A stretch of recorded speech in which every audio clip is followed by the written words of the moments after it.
Please have a find your seat. Once we are all seated in our soul shall now begin. Please welcome Kimberly to the one Intranced this evening. Kimberly Quill.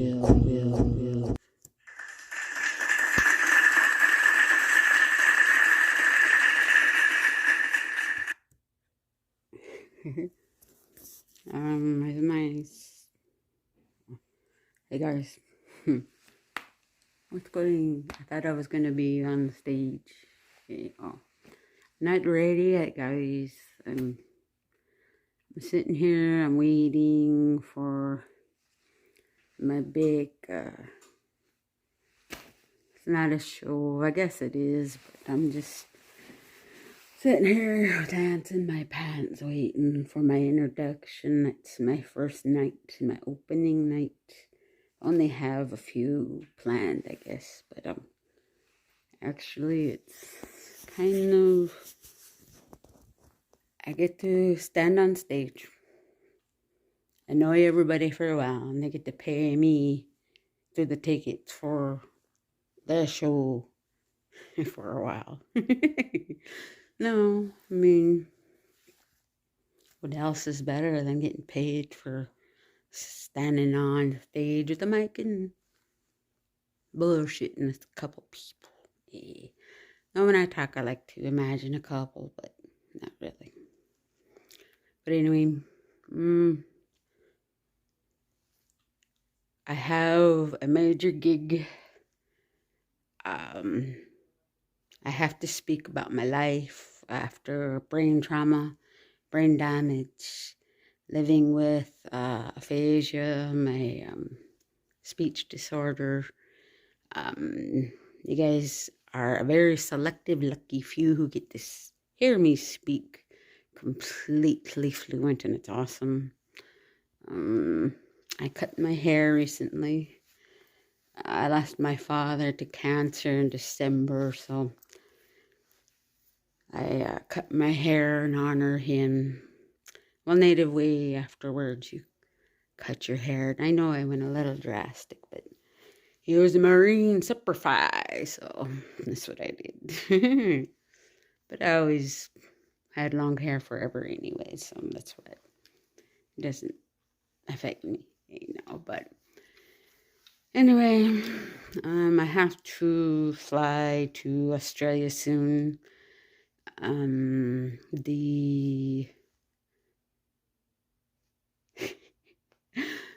had a public speech coach before, and he was from New Zealand.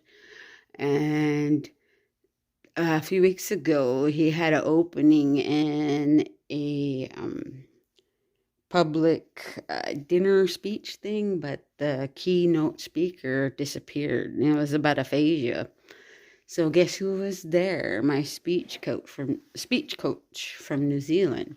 So he goes, I have a perfect fit. I have somebody who could replace her like that. And it was so weird because I was just here home in Gresham, Oregon, and I was just home.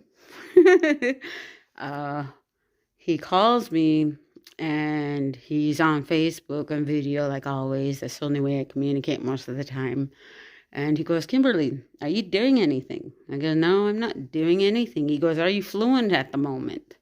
And at the moment I wasn't. I go, not really. Why? He goes, well, I have an opening for a speaker. Keynote, would you like to fill it? And I'm like, rolling my eyes. I'm like, I just woke up, and I'm just like, I don't want to do anything right now. But he's like, it's just chin to forehead. Open up your power director on your phone like you do for your Facebook and your YouTube, and talk about yourself like always. It's just about aphasia. Talk about your aphasia and talk about yourself. Just be yourself like you do. You're my little champ. Come on. And I go, okay. So my dumbass, I get up and I wash my face. It gives me about 45 minutes to get ready, right? So, so I'm getting ready, and I have my laptop and my cell phone ready because I need both to do, a live show. Well, not show. I don't do shows. I do, conscientious, calm, helping others with advice about aphasia, and I spread the word about aphasia. That's what I do. But anyway, I gotta quit saying show. It's crazy. It's out of this world. But anyway, I did not know until after I did the fill-in for the keynote speaker that dropped out. She also has aphasia, but hers is worse than mine. She got stage fright and she couldn't do it.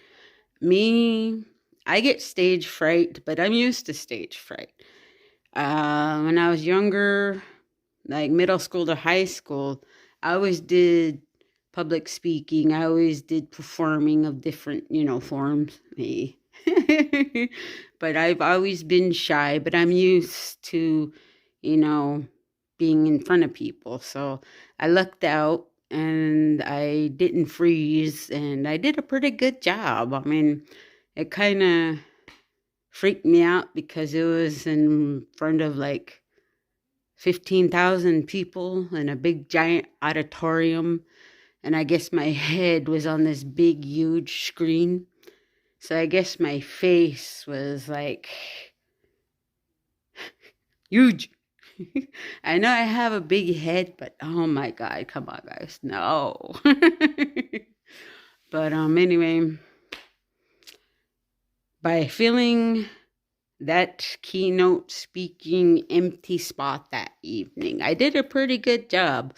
They told me that the whole auditorium stood up, applauded me for a good while, and I've never had a standing ovation in years. I mean, I've had a few, but not just me. I was with my performing group, But just for me, a standing ovation. And I guess I just moved people, but I didn't mean to move anybody. I was just telling people about aphasia like I always do. But that's me. I don't like to over exaggerate. I mean, I don't think I'm that hot of a subject. To me, I'm just Kimberly. To me, I'm just somebody who has a big mouth, who likes to talk in front of people. And I have,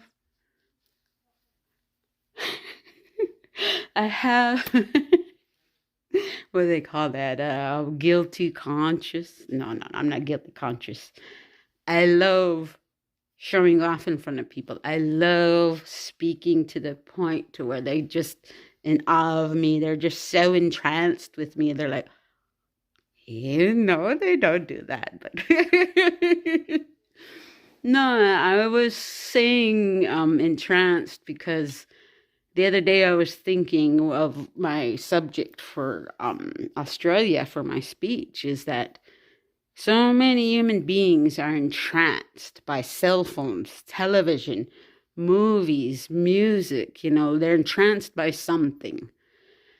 And there are facts about people like me that have brain trauma, brain damage, post-stroke, non-stroke, physical trauma, any kind of brain damage. We cannot get entranced anymore. There's nothing that entrances me anymore. I can't watch movies anymore. I can't pay attention long periods of time to anything. I mean, it's just only when I used to play music. I'm not a musician, don't get me wrong. I'm not a musician, but I play the piano, and the piano is my favorite. And that's the only time I could get entranced, is when I'm playing or when I'm speaking to myself now. I just stare into my eyes. No, I'm teasing. But Normal people take it for granted that they could be entranced every day. I miss the days where I could just play a gambling slot game on my cell phone for hours and be yelling at my phone, like, come on, give me big win, big win. And it's a fake slot game on my cell phone. It's been so long since I could watch a movie and talk to the screen and get angry with it or happy with the screen or don't go in there, Cujo's gonna. I can't do that. And the sad fact is that after brain trauma, the sexuality of a person does go away also. I mean, there's a lot of marriages, a lot of couples, and a lot of single people that their social life does tend to lack in a painful way, that just because their sexuality part of their brain has totally clicked off. And I've counseled a lot of couples. They call me, they talk to me, and they're like, why can't we just be normal? Why can't we just get the hots for one of each other and roll around like rats, that are just... I'm like, I don't know, but after I did some studying and looking around and asking around, I guess people post-stroke or brain trauma, we do tend to not have sexuality anymore. We do, but we're not as ready to go as other people are as often, And what I was saying about being entranced is that it's something that normal people shouldn't take for granted. It's something I'm working toward. I work with myself to calm down. I work with myself not to worry about words so much. I'm working with music more than often than not than anything else.